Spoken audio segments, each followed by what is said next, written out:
ഇപ്പോൾ വിഷു ഒക്കെ ആയിട്ടേ നമുക്കൊരു സ്പെഷ്യൽ ഗ്രിൽ ചിക്കൻ ഉണ്ടാക്കിയാലോ? നമ്മൾ ഓൾറെഡി മാരിനേറ്റ് ചെയ്ത ചിക്കൻ നമ്മുടെ സ്റ്റീൽ റോഡിൻ്റെ മുകളിൽ പ്ലേസ് ചെയ്ത് വെക്കുക. എന്നിട്ട് ബാക്കിയുള്ള മസാലയും കൂടി അതിൻ്റെ പുറത്ത് ഇങ്ങനെ ഒഴിച്ചു കൊടുക്കാം.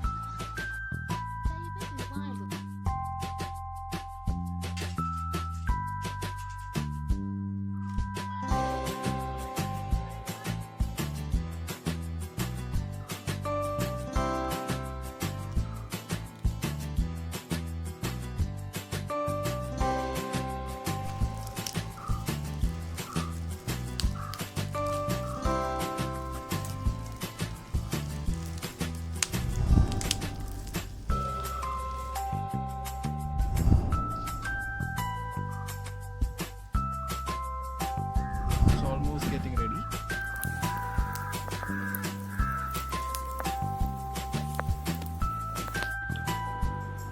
അപ്പം നമ്മുടെ മുന്നിലിരിക്കുന്നതാണ് സ്വാദിഷ്ടമായ ബക്കറ്റ് ഗ്രിൽ ചിക്കൻ. എൻജോയ്.